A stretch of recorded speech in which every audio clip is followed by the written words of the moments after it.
Hi mga kap! Before we proceed with the video, I would like to tell you first yung backstory ng M-Tone guitar pickups. Bali, nag-reach out sa akin si Sir Mong ng Montances Guitar Wiring na kung pwede kong gawa ng videos itong kanilang bagong brand na M-Tone. So ito, bumili tayo ng mga basic tools sa Ace Hardware na panghinang at LED. At saka napaisip na rin ako na samahan na rito ng iba pang mga tools. Kaya naman, bumili na rin ako ng toolbox upang lalagyan ng lahat ng ating mga tools. So, ano pang iniintay natin? Samahan niyo ako sa mundo ng guitar modification. Let's go! What is up mga kap? For today's video, i-unbox natin tong guitar pickups HSS from M-Tone. Ito yung lower tier ng Montances. Let's go! Ang ganda ng attention to detail, pati itong mini sticker ay M-Tone din yung brand. Tapos meron din siyang ganito na M-Tone na malaking brand yung sticker.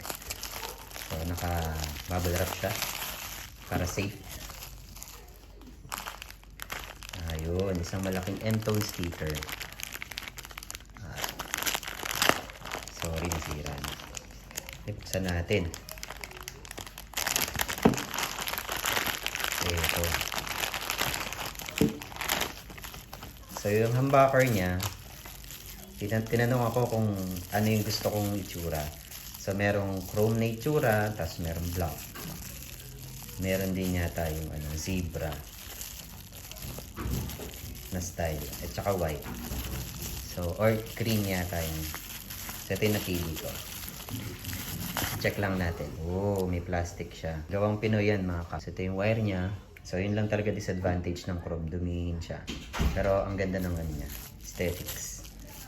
Tapos ito yung pinili ko na single coils, parang cream na itsura. Ayoko yung white para may pagka vintage yung dating niya. Ito naman yung isa pa. Ayan. Ayun meron talagang attention to detail ng brand na sticker, M-Tone. Ayan. Pati dito sa humbucker.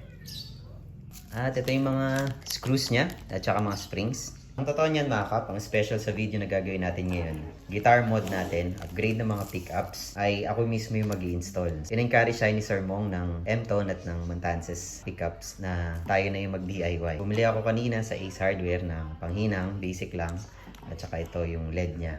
I hope masamahan niyo ako sa journey ng pag-upgrade natin. So I'm thinking na i-upgrade yung pickup nung ating pinadala ng Fermata Musical Instrument Shop na Smyger LG2 ST. Meron siyang SSS configuration na Stratocaster. I-upgrade natin siya ng HSS. Ayos! Hanggang sa susunod na video. Bye!